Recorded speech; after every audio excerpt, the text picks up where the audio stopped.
अस्सलामुअलैकुम नाजरीन, मैं हूँ रामीन सैयद और आप देख रहे हैं प्रोग्राम ज़ेरे बहस। नाजरीन, तहरीक इंसाफ मुज़ाकरात करना चाहती है या एहतजाज करना चाहती है? अगर मुज़ाकरात करना चाहती है तो किससे करना चाहती है, किससे नहीं करना चाहती है?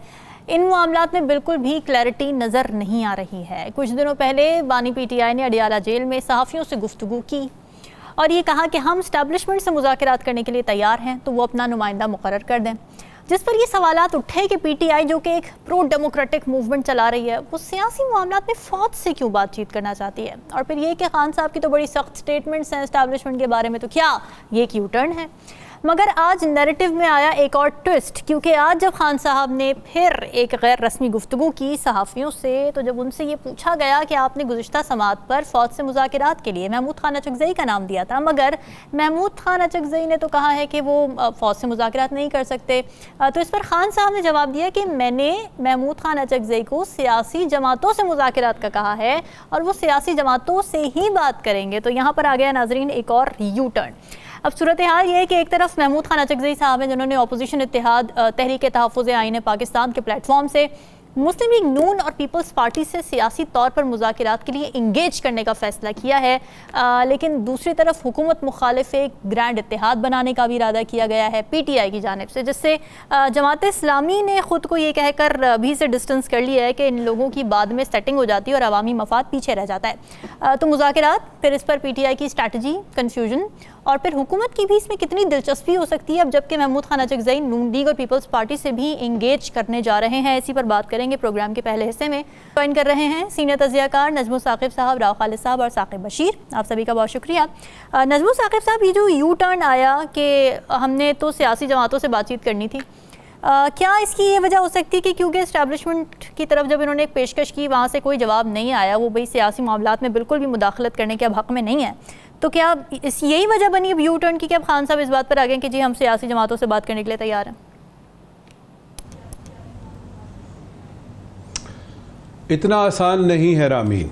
अच्छा, देखिए, एक चीज़ होती है उसको फीलर कहते हैं। आप एक फीलर छोड़ते हैं, मिसाल के तौर पे कि मैं बात करना चाहता हूं तो सिर्फ इस्टेब्लिशमेंट से करूंगा। मिसाल के तौर पे कि अचकज़ई साहब हमारी तरफ से बात करेंगे, आप देखते हैं कि रिएक्शन क्या आता है, रिस्पॉन्स क्या आता है। तो ये तो फीलर हो गया सीधा सीधा सा, और उसमें यू टर्न इसलिए नहीं आता कि कहीं चलना शुरू ही नहीं किया तो वो यू टर्न क्या लेंगे। यू टर्न जो है वो उनके साथ मंसूब तो है, लेकिन अब वो कहीं किसी तरफ चलना तो शुरू करें।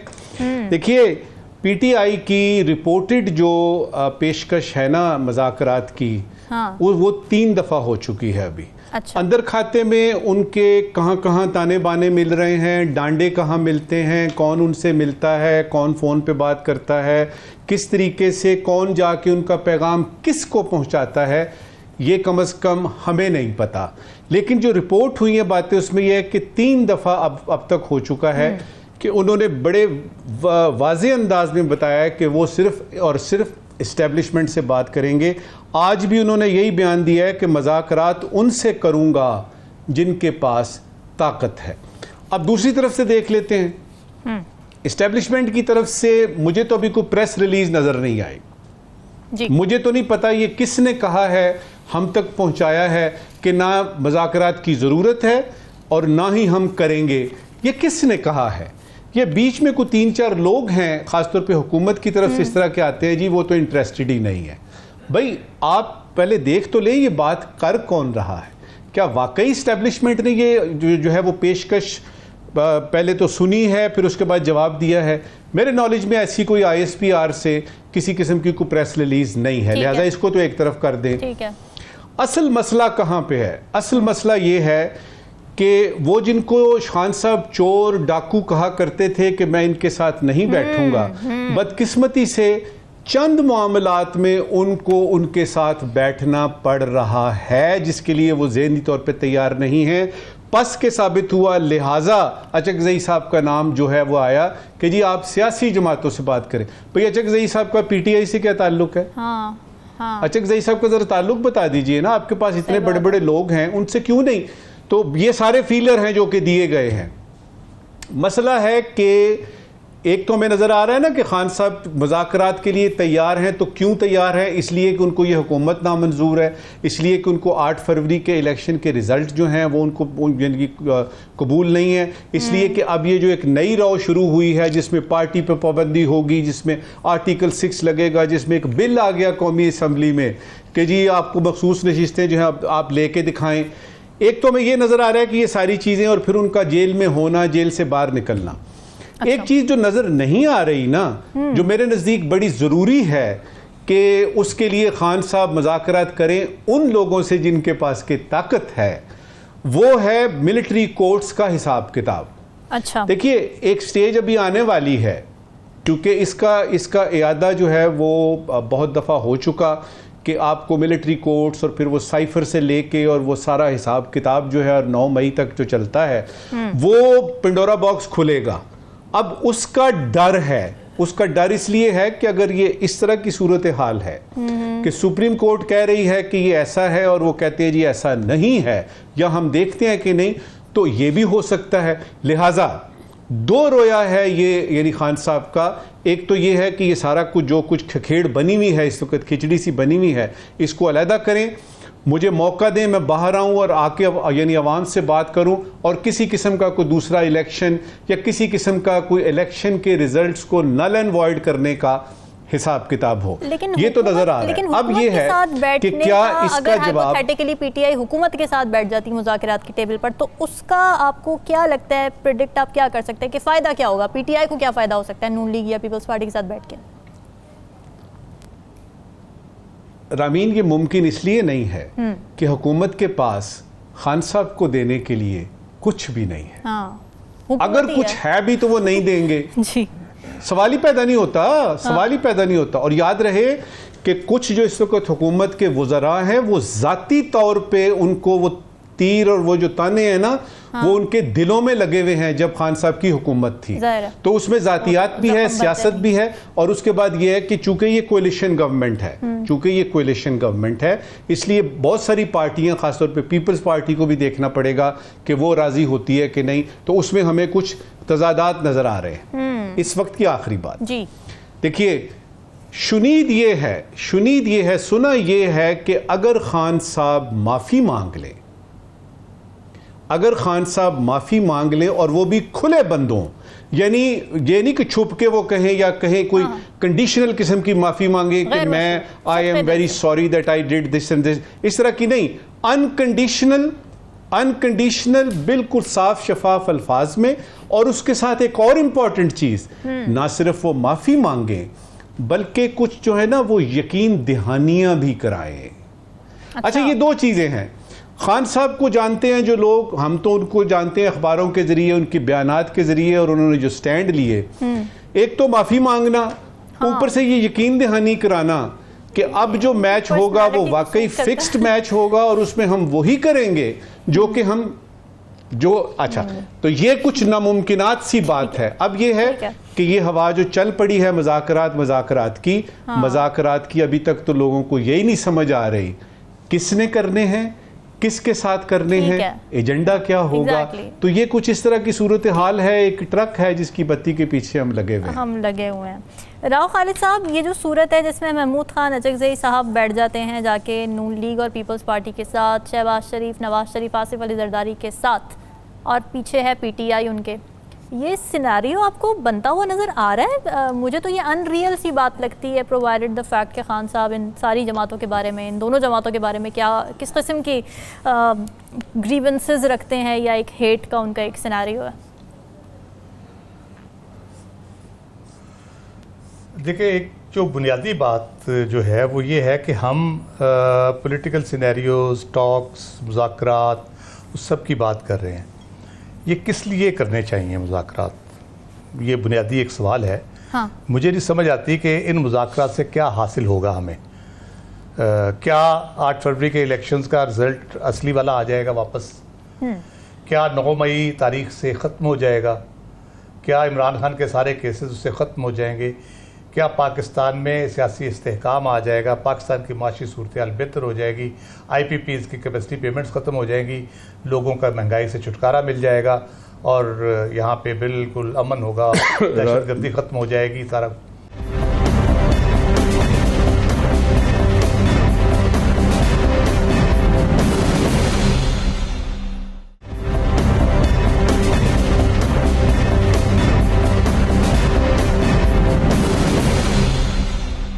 कोई चीज़ इससे रिलेट करती है अगर इमरान खान और हुकूमत मुज़ाकरात करे बैठ के, उसमें कोई क्या शहबाज शरीफ इतने बाइख्तियार वज़ीर आज़म हैं कि वो ये सारे मसाइल जी, तो उससे आपको अंदाज़ा ये होता है कि ये कोई ट्रक की बत्ती है जिसके पीछे हमें लगा दिया गया है। वो मान रहे हैं, वो नहीं मान रहे, उन्होंने इद्दत केस पे माफ़ी मांग ली, उन्होंने 9 मई पे माफ़ी मांगने से इनकार कर दिया, पीटीआई के लिए मुश्किल वक्त शुरू हो रहा है, पीटीआई को रिजर्व सीटें मिल रही है, मौजें होंगी सारा।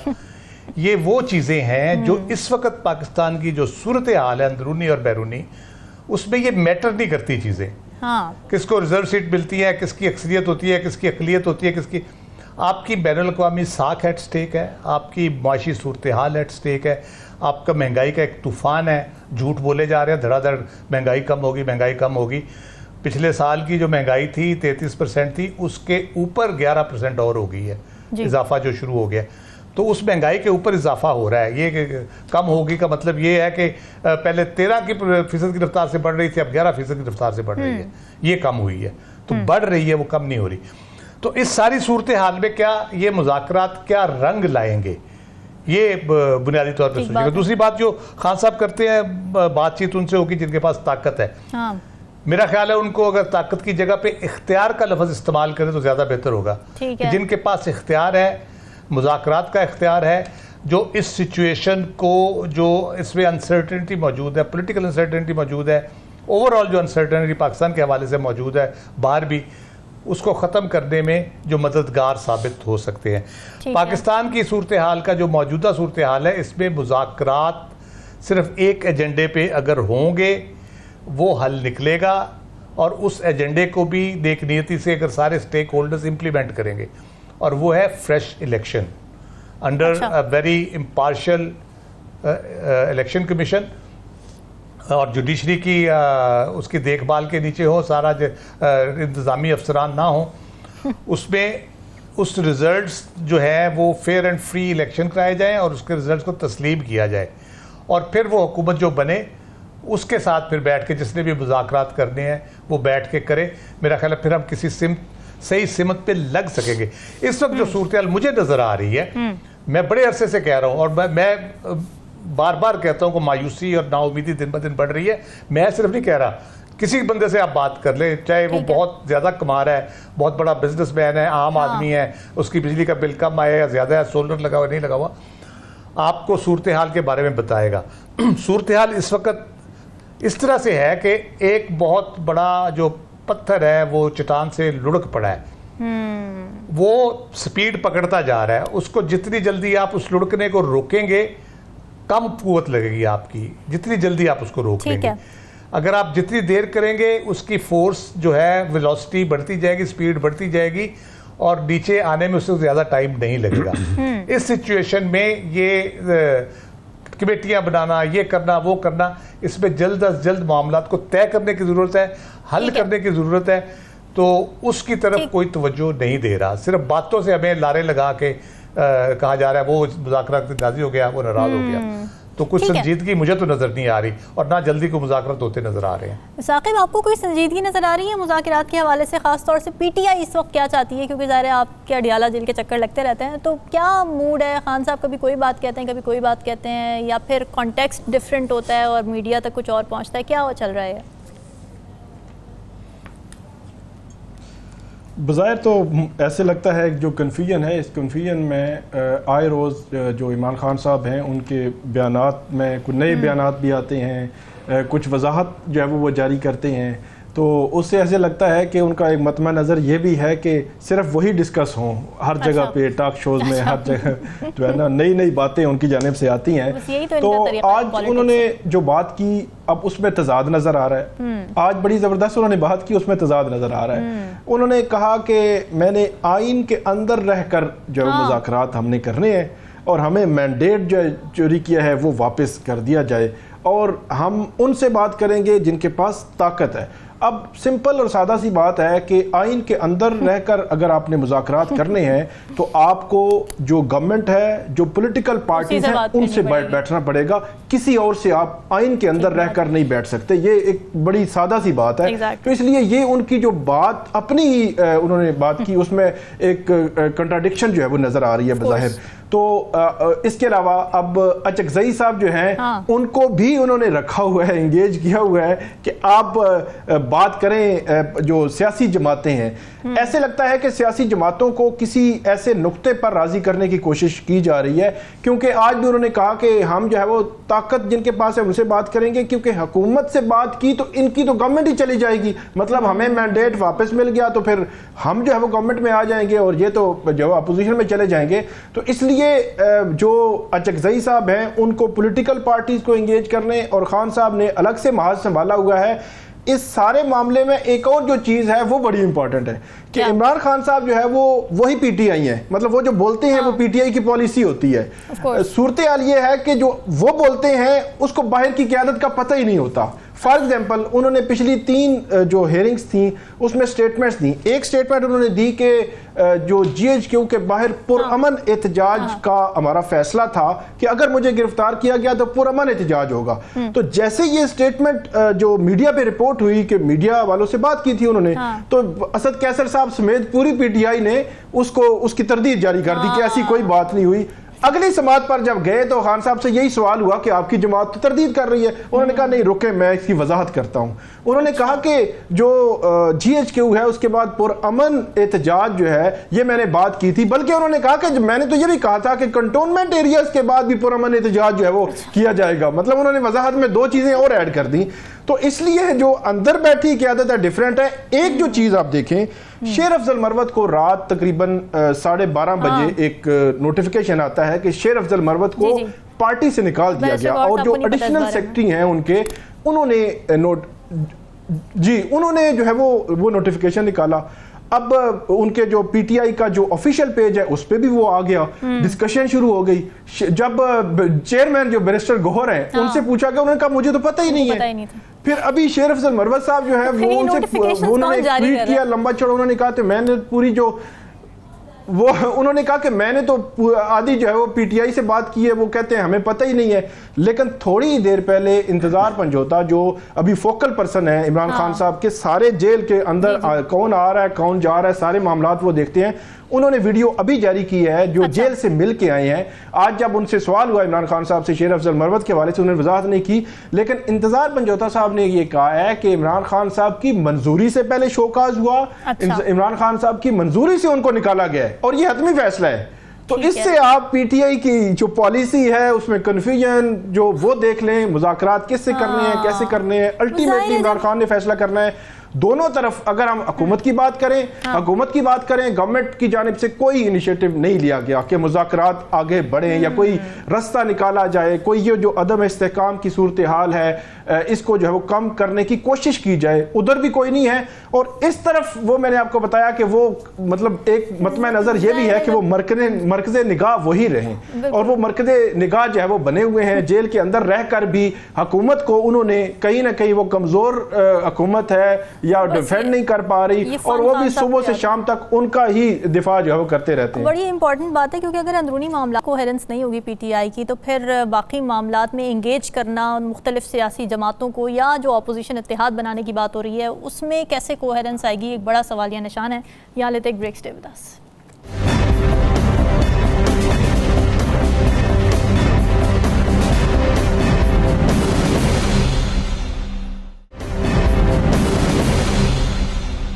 वेलकम बैक नाज़रीन। शहबाज शरीफ ने मुल्की मसाइल के हल की कुंजी बता दी है। इनफैक्ट 2 कुंजियाँ बताई हैं। एक है पावर सेक्टर, यानी वो सेक्टर जो बिजली, पेट्रोल और इन चीज़ों से डील करता है, और दूसरा है FVR जो टैक्स से डील करता है। वो मसाइल का गढ़ भी इन्हीं 2 शोबों को समझते हैं, और उनके ख्याल में अगर हम इन दोनों इदारों को फ़ाल और करप्शन से पाक करने में कामयाब हो गए तो कश्ती मझधार से निकल कर किनारे पर लगेगी, और अगर ये इदारे सही नहीं हुए तो खुदा न खास्ता ये नाव डूब भी सकती है। राव खालिद साहब, शबाना रोज़ काविशें करके शहबाज शरीफ साहब क्या इन दोनों इश्यूज़ को रिजॉल्व करने की सलाहियत रखते हैं? और एक साथ ही फॉलो अप क्वेश्चन भी ले लीजिए कि इन शोबों को ख़राब करने वाला इन द फर्स्ट प्लेस है कौन?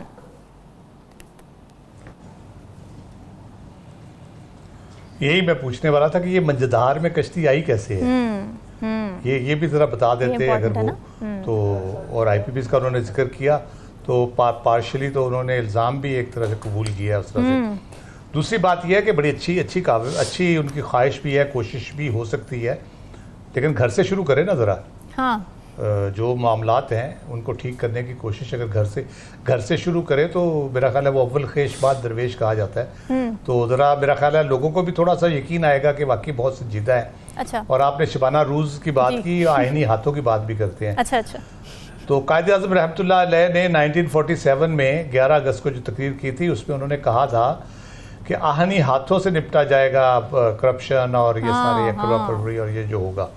और फिर उस वक्त की कॉन्स्टिट्यूंट असेंबली ने पहला प्रिवेंशन ऑफ करप्शन एक्ट 1947 बनाया था।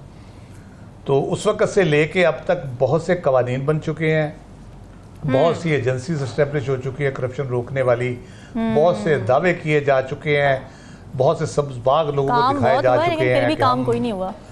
इधर बड़ा ट्रांसपेरेंसी आ जाएगी, मेरिट पे होगा और बिल्कुल करप्शन, रिश्वत, कमीशन, एक्रोपर्वरी ये बिल्कुल सीधा कर देंगे जनाब सबको। लेकिन आप देख लें क्या सूरत हाल है। हम बिल्कुल नीचे से नीचे हमारा इंडस्ट्री करप्शन के हवाले से नीचे नीचे जा रहा है। और उसमें हम बहाना क्या ढूंढते हैं, वो जी अदलिया को उन्होंने इतने नंबर पे ले आए, वो जी पुलिस को इतने नंबर पे ले आए। अदलिया किसकी है? पाकिस्तान की है, पुलिस पाकिस्तान की है, पटवारी पाकिस्तान का है, मालखाना पाकिस्तान का है, जो भी महकमे हैं वो पाकिस्तान की है ना। और उसके जो हुक्मरान हैं बराह रास्त वो उन पॉलिसीज़ बनाने के, उनको इम्प्लीमेंट करने के ज़िम्मेदार हैं कि जिसकी वजह से ये इन चीज़ों को रोका जा सकता है, करप्शन को रोका जा सकता है। अब नैब बनी है 2000 से 2019 तक उसने जो 466 बिलियन रुपीस रिकवर किए थे करप्शन के, जिसमें सिर्फ 2019 में 142 बिलियन रिकवर हुए। ठीक है। ये पर्टिकुलर फिगर मैं इसलिए दे रहा हूँ कि आपको ये पता चलता है कि जब पॉलिटिकल विल होती है ना, आप कुछ करना चाहते हैं तो ये हो सकता है, कोई इतनी मुश्किल बात नहीं है। अगर एक साल में 142 बिलियन आप रिकवर कर सकते हैं और बाकी जो तकरीबन 18 साल है उसमें आप 300 कुछ करते हैं, तो उसके आपको नज़र आता है कि पॉलिटिकल विल जब होती है तो आप फिर सारा कुछ कर सकते हैं। यहाँ पॉलिटिकल विल है ही नहीं, बल्कि वो हिस्सा है उस सिस्टम का। जो करप्ट सिस्टम है उसको पूरी तरह फ़रोग देने में वो पार्ट एंड पार्सल है। 90s में जब मैं 80s की बात नहीं करता, जब चीफ मिनिस्टर थे मियां नवाज शरीफ साहब या जी 90 में जब प्राइम मिनिस्टर बने उस वक्त का सबसे बड़ा स्कैंडल था SROs का। सुबह SRO जारी होता था, जब जहाज पोर्ट पे लग जाता था, ऑफलोड हो जाती थी जो भी चीज़ उस पर आती थी, उसके बाद वो SRO बहाल हो जाता था। अच्छा। 100 रुपए की चीज़ 80 रुपए में अनलोड करके दोबारा से 100 रुपए की कर दी जाती थी। इतना वो खौफनाक किस्म का पूरा स्कैंडल उस वक्त चला। अच्छा। उसके बारे में मुशर्रफ ने आगे फिर लेजिस्लेशन की और उसको SRO का पूरा वो ख़त्म किया गया। आगे मोहतरम बेनज़ीर भुट्टो की गवर्नमेंट में आते हैं। IPPs का हमें वो आता है, उस वक्त वो हम को 10% पहले था, फिर वो कहते हैं अब 100% हो गया है। ये बातें हम सुनते हैं। फिर हम उससे आगे बढ़ते हैं तो फिर हमें बड़े बड़े स्कैंडल्स मिलते हैं जिसमें बड़े प्रोजेक्ट्स में बड़ा कमीशन होता है, मोटरवेज उसमें आ जाती हैं। सारा इल्ज़ाम लगाया जाता है डाइवो ने को बहुत बड़ी रिश्वत दी थी, जिसके बाद एवन फील्ड अपार्टमेंट भी उसके वो ख़रीदे गए, जो इल्ज़ाम लगाया जाता है बुनियादी तौर पे। और कहते हैं डाइवो वालों को वहाँ पे सज़ा भी हुई, और ये पीपल्स पार्टी वाले हमें बताते थे डाइवो वालों को कोरिया में सज़ा भी हुई जिन्होंने पैसे दिए थे। तो इस किस्म की चीज़ें। तो आप जब खुद उस चीज़ को फ़रोग दे रहे हैं, उसको प्रमोट कर रहे हैं, फिर IPPs जो है ये लेटली जो 2013 के है, तो फिर उससे कैसे मामला ठीक होंगे? इसके जो नुकसानात है बुनियादी तौर पे, एक तो ख़जाने का गैर ज़रूरी ज़िया होता है। अब 100 रुपए की चीज़ 200 रुपए में करते, क्योंकि कमीशन खाना होता है। उसके बाद रियासत की कानूनी अमलदारी पे जिक पहुंचती है। ठीक है। पुलिस को अगर आप पैसे देके काम करा लेंगे तो फिर तो जिसके खिलाफ जुर्म होगा वो तो बेचारे को रिलीफ ही नहीं मिलेगा। ओवरऑल सोसाइटी को फिर इम्पैक्ट करती है अल्टीमेटली ये चीज़। आप जो एसेंशियल सर्विसेज हैं, सेहत, तालीम वगैरह, उस पर आप फिर खर्च कम करते हैं, जो कि अब हो रहा है। बड़े बड़े प्रोजेक्ट लगाते हैं ताकि ज़्यादा पैसे ले सकें। शोशा, नजमू साकिब साहब, क्या वाकई यही दो मसाइल की जड़ें हैं, FBR और दूसरा जो पावर सेक्टर है, जो हमारे मुल्क को खोखला कर रही हैं? और क्या वाकई अगर इन दोनों शोबों में इस्लाहात कर ली जाए, इनको करप्शन से पाक कर लिया जाए, तो मुल्क बेहतरीन हो सकता है? देखिए, करप्शन हमारे मुआशरे में सरायत कर चुकी है। अब ये कहना कि सिर्फ ये दो इलाके हैं या दो एरियाज़ हैं कि जिनकी वजह से है, ये एक बहुत ही ज़्यादा कमज़ोर स्टेटमेंट है। अच्छा।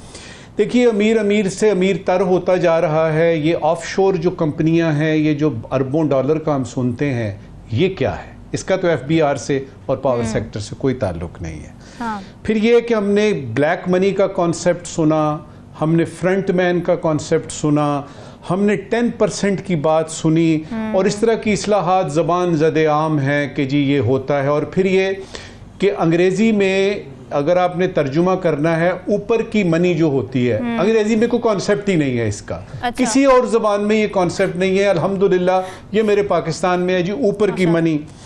पार्टी का टिकट लेना है, करोड़ों रुपए देने पड़ेंगे। हाँ। ख़ास वक्तों में आप फिर देखेंगे कि दवाइयाँ जो हैं मार्केट से गायब हो जाती हैं। डॉक्टर कहते हैं जी कि फलां डायग्नोस्टिक से जाके आपने ये एक्सरे करवाना है, वरना काम नहीं बनेगा। अच्छा, मस्जिद में जूते महफूज नहीं है।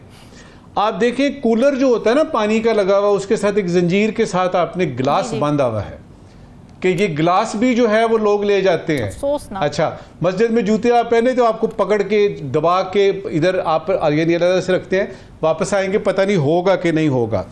डॉक्टरों ने जो हिसाब किताब किया हुआ है, इंजीनियर्स ने जो हिसाब किताब किया हुआ है, मोटर मैकेनिक के पास चले जाएं, उसको पता है कि एक बटन ऐसे करके ऑन करूंगा तो ठीक हो जाएगा। वो क्या करेगा, गाड़ी छोड़ जाए जी, 3-4 दिन तो लगेंगे। अच्छा, अगर आप ये देखें तो ओवरऑल आपको नजर आएगा कि एक क्लर्क जो है, ये भी आपको बताऊं कि फाइल को पहिए लगाना, ये भी अंग्रेजी में इसका कुछ नहीं है। ये भी अल्हम्दुलिल्लाह मेरे यानी वतन अजीज की बात है कि आपको क्लर्क को पैसे देने पड़ते हैं। पाकिस्तान, वो जो चपड़ासी बाहर खड़ा है, बड़े साहब का चपड़ासी, उसको पैसे देंगे तो वो अंदर जाके आपका मैसेज देगा। मैंने ये जो इतनी सारी आपको मिसालें दी हैं, ये कुछ इससे बेशुमार और हैं, लातादाद और हैं। मैं क्या बात बताना चाह रहा हूँ कि सिर्फ ये कहना कि हुकूमत, ब्यूरोक्रेसी, फलाना डिपार्टमेंट, फलाना इदारा ये करप्ट है, ये गलत है।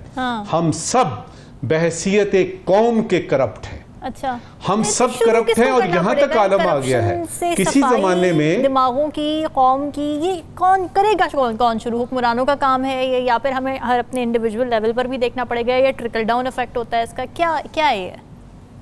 इधर आके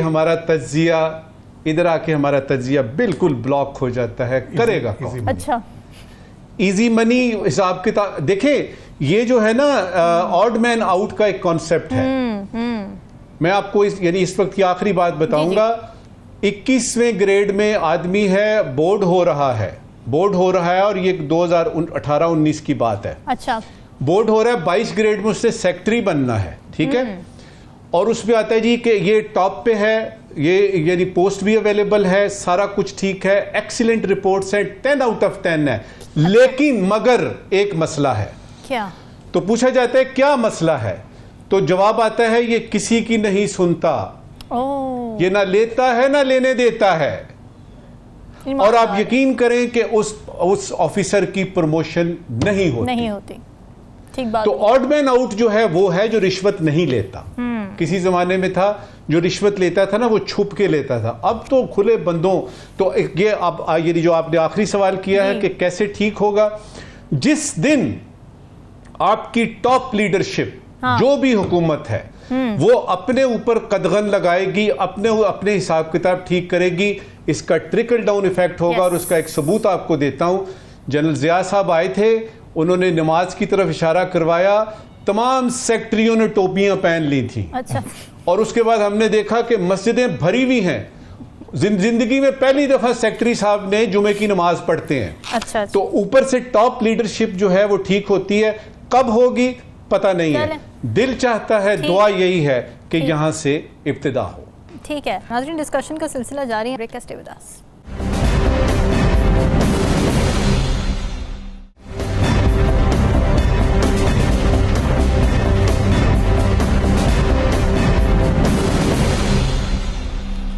वेलकम बैक नाजरीन। पेरिस ओलंपिक्स में पाकिस्तान की मायूसकुन कारकर्दगी देखी जा रही है। इस मरतबा 7 पाकिस्तानी खिलाड़ी शिरकत कर रहे थे, क्वालिफाई उन्होंने किया, जिनमें से 5 खिलाड़ी अब तक बाहर हो चुके हैं। इन एथलीट्स की कारकर्दगी पर अगर एक छोटी सी नज़र डाल दी जाए तो पाकिस्तान की shooter Kashmala Talat 25 metre air pistol के पहले राउंड में ही बाहर हो गई। फिर 40 खिलाड़ियों में से 22वीं पोजीशन उन्होंने हासिल की। स्प्रिंटर फ़ायका रियाज थी, इन्होंने 100 मीटर क्वालिफिकेशन में हिस्सा लिया और अपनी ही हीट में 6ठे नंबर पर रही। उनको 3रे नंबर पर अपनी जगह बनानी थी, बाहर हो गई। फिर निशानाबाज गुलफाम जोसेफ पहले ही राउंड में टॉप 8 खिलाड़ियों में जगह नहीं बना सके, 9वीं पोजीशन लेकर आउट हो गए। फिर इससे कबल स्विमर्स अहमद दुरानी जो कि आखिर बिल्कुल उन्होंने लास्ट पोजीशन में ख़त्म किया, उन पर काफ़ी तनकीद भी हो रही थी। जहारा नबी भी ओलंपिक से बाहर हो चुकी हैं। अब आखिरी उम्मीद है अरशद नदीम जो कि जेवलिन थ्रोअर हैं, बड़ी अच्छी कारकर्दगी दिखाते रहे हैं, एशियन गेम्स में भी बहुत अच्छा परफॉर्म किया। मगर सवाल ये कि पाकिस्तान स्पोर्ट्स के शोबे में इस डिक्लाइन की वजह क्या है? मेडल टेबल पर टॉप पोजीशंस पर आने वाले मुल्क जैसे कि चीन, ऑस्ट्रेलिया, फ्रांस, यूके, यूएसए है, फिर जापान है, ये मुल्क ऐसा क्या कर रहे हैं जो हम नहीं कर रहे? नजमुस साकिब साहब, 22 करोड़ आबादी है हमारी, उसमें से सिर्फ 7 एथलीट्स निकले इस साल।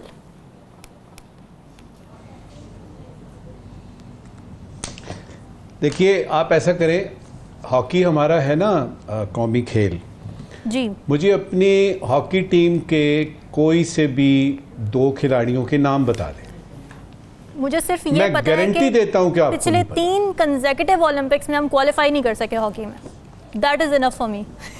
आई don't want to know their names. ये देखिए, ये पहली बात तो ये हुई, पहली बात तो ये हुई। देखिए, एक ज़माना था कि माजिद खान, ज़हीर अब्बास और मियां दाद जो हैं वो हमारे हीरो होते थे, लेकिन असल हीरो जो है वो हमारे होते थे शहनाज शेख हो गया, समीउल्लाह हो गया, इस्लाहुद्दीन हो गया।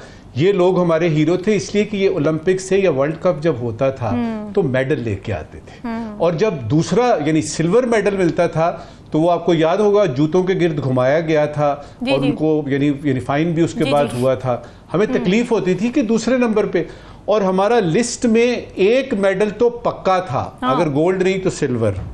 अब ये कि क्या नूर खान साहब जो हैं उनके आने से फर्क पड़ा था? क्या ओलंपिक्स में हम इसलिए नहीं यानी आ सके कि हम गरीब मुल्क हैं? पहले तो इसको देख लेते हैं। अच्छा। देखिए, अगर आप आज की लिस्ट देखें ना तो उसमें 2 बहुत ही छोटे गरीब मुल्क हैं। एक का नाम है ग्वाटेमाला और एक है निकरागुआ, एक्वाडोर और ग्वाटेमाला को एक गोल्ड मिल चुका है। इसका ताल्लुक पैसे से इसलिए भी नहीं है कि मैंने वहां पे सऊदी अरेबिया नहीं देखा, मैंने कतर नहीं देखा, मैंने यूएई नहीं देखा, उनको तो कोई ब्रॉन्ज भी नहीं मिला। तो कहां पे मसला है? मसला है 3 उसमें चीजें आती हैं। पहली यह है कि हमने खेलों की तरफ तवज्जो देनी ही छोड़ दी है। खेलों की तरफ तवज्जो देनी ही छोड़ दी है। ना सिर्फ ये कि हुकूमती लेवल पे बल्कि आम भी जो है ना वो हम ये एक तो हमारे जो बच्चे हैं स्कूल लेवल के, कॉलेज लेवल के, सेल फोनों में फंस गए हैं। खेलों की तरफ तवज्जो, हमारे हीरोज बदल गए हैं। दूसरा ये है कि बेहतर मैनेजमेंट जो है वो हमसे छीन गई है या छीन ली गई है या इस वक्त मुयस्सर नहीं है।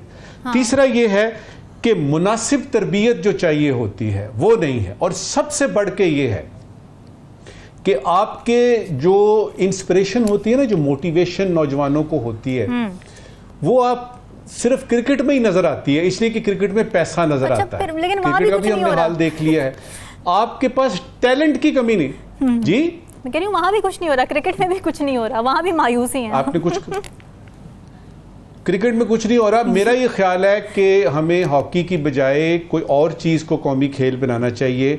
मिसाल के तौर पे हम करप्शन में जिस नंबर पे हैं, हाँ। उसको ही क्यों ना अपना कौमी खेल बना लें और कहें कि जी ये कुछ ऐसी चीज़ हो जिसमें हम टॉप पे हो ना। हाँ, आता हो जो हमें टॉप करना, पे हो हम। एक्सपर्ट हो अच्छा, हम। इस वक्त की आखिरी बात अभी भी गुंजाइश है। मेरे मुल्क में टैलेंट बहुत है। ठीक है, ठीक सिर्फ है। ये है कि वो जो टैलेंट होता है ना, माइकल एंजेलो से किसी ने पूछा तुम इतने अच्छे स्टैचू बनाते हो, बुत बनाते हो, क्या करते हो?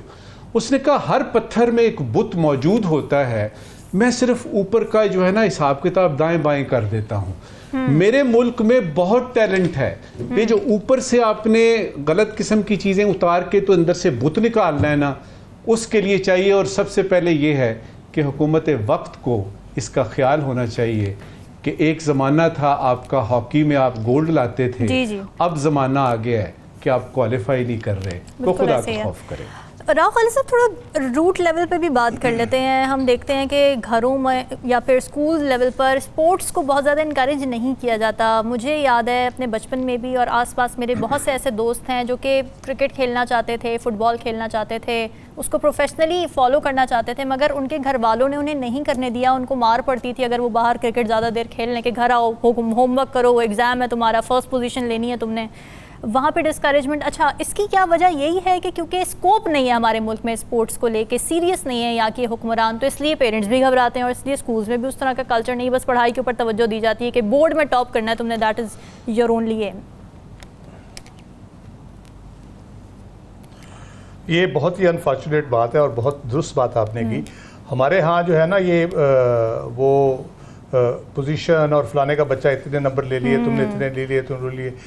हम क्योंकि पढ़ चुके हैं, हमें अंदाज़ा है कि जो फाइनल आपकी डिग्री होती है ना, मैटर वही करती है। आपने मैट्रिक में बोर्ड टॉप किया हो, कोई फ़र्क नहीं पड़ता उससे। आपने FA/FSC में बोर्ड टॉप किया हो, उससे कोई मेडिकल में दाखिला लेना, चलो उसमें तो कोई फ़ायदा हो सकता है, अदरवाइज उसका कोई फ़र्क नहीं पड़ता। जो आपकी फाइनल डिग्री है और उसके बाद जो आपकी स्किल लेवल है, आप जो काम कर रहे हैं, उसमें आपकी दिलचस्पी कितनी है। बहुत से लोग हैं जो बड़े बड़े टॉप के लोग हैं, जो जिनको नौकरी मिली, अच्छी नौकरी मिल गई, सरकारी नौकरी, उनके पास अब पक्की नौकरी लग गई है, तो वो काम करना ही छोड़ गए। हमारे यहाँ बहुत सीरियस ये इशू है। तो मसला बुनियादी तौर पर यही है, मैं यही रेफर करना चाह रहा था। हम जब स्कूलों में थे, ये इतना भी कोई डिस्करेजिंग माहौल नहीं था। एक तो स्कूल आप देखें कैसे हैं, 4 कमरों का स्कूल है जिसमें सेन भी नहीं है, डब्बे बनाए हैं। तो आप क्या स्पोर्ट्स एक्टिविटी कराएंगे बच्चे को? वहाँ पे झूले लगा लेंगे, स्कूल खुले हैं जी, झूले लगा लेंगे। जबकि जो पॉलिसी प्राइवेट स्कूल्स की जो पॉलिसी है उसमें ये है कि प्ले ग्राउंड्स के बगैर स्कूल नहीं बन सकता। तो ये कौन इजाजत दे रहा है उनको उसके बगैर स्कूल बनाने की?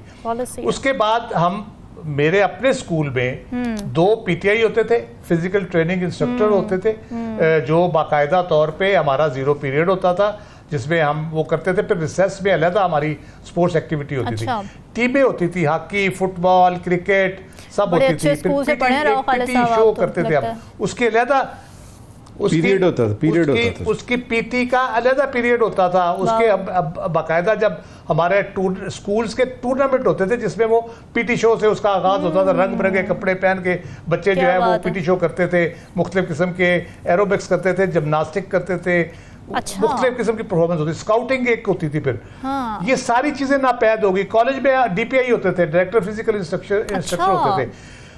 साल में परचेज करनी स्पोर्ट्स गुड्स की सारी, उसके बाद उसके आइडेंटिफाई करना, टीमें बनानी।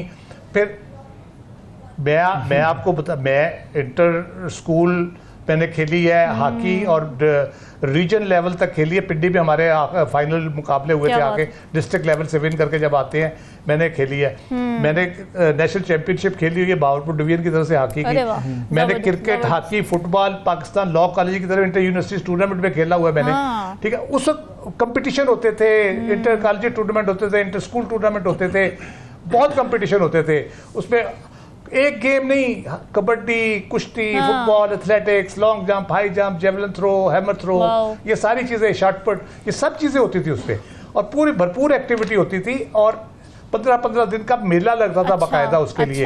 गर्मी की छुट्टियां जब खत्म हो रही होती थी, उसमें जरा मौसम थोड़ा बेहतर हो जाता था, तो उसमें वो होता था। अब तो वो मुझे कहीं नजर ही नहीं आती, मुझे कोई इंटर स्कूल टूर्नामेंट की खबर नहीं आती, कोई इंटर कॉलेज टूर्नामेंट की खबर नहीं आती उस तरह से। अच्छा, एक और 18वीं तरमीम के बाद ये सूबों के पास सारा चला गया है, हमारे पास इंफ्रास्ट्रक्चर भी नहीं है। और जो सबसे बुनियादी बात, मोहित यूसुफ साहब का मैं सुन रहा था, बहुत मजे की बात की उन्होंने, हॉकी की पर्टिकुलरली मैं कर देता हूँ। उन्होंने कहा हॉकी में क्या फर्क पड़ा है हमारे और दूसरी टीमों में, हम कहाँ टॉप पे थे, जैसे नजमुल साहब साहब ने कहा। उन्होंने कहा साइंस का फर्क है। अच्छा, एस्ट्रोटर्फ आई है तो हम फारिग हो गए। ठीक है, तो जैसे हम कहते हैं कि दीन से लाताल्लुकी की वजह से हमारी अखलाकियात बिगड़ी है, इसी से साइंस से लाताल्लुकी की वजह से हम हर शोबे में इनहतात का शिकार है। हम साइंस के क्रिकेट में आपका क्या हुआ है, पावर हिटिंग में वो खास एंगल से आपने खेलना होता है, उसके साथ खास ट्रेनिंग होती है, मसल मेमोरी की बात होती है, वो सारी चीजें होती है, एक्शन सारे साइंस के जरिए उसको दुरुस्त किया जाता है, रीड किया जाता है। यहाँ पे बस ठीक है, आ गया जी वो बड़ा अच्छा खेलता है। स्क्वाश का आपने जिक्र ही नहीं किया। 8-8, 9-9 साल कोई चैंपियन बन ही नहीं सकता था। हमने कोई 20-30 साल हुक्मरानी की है, हाशिम खान से लेके जान शेर खान तक, मुहिबुल्लाह गोगी, जहांगीर खान, कैसे कैसे नाम थे हमारे, तो सुनने में ही नहीं आते। 1950 से लेके नंगे पांव खेलते थे हमारे जो ये जहांगीर खान के मेरे बुजुर्ग थे या कौन थे, वो नंगे पांव खेलते थे। नाज़रीन, डिस्कशन आपने सुनी, फीडबैक जरूर दीजिएगा। हमें दीजिए इजाजत, अल्लाह हाफ़िज़।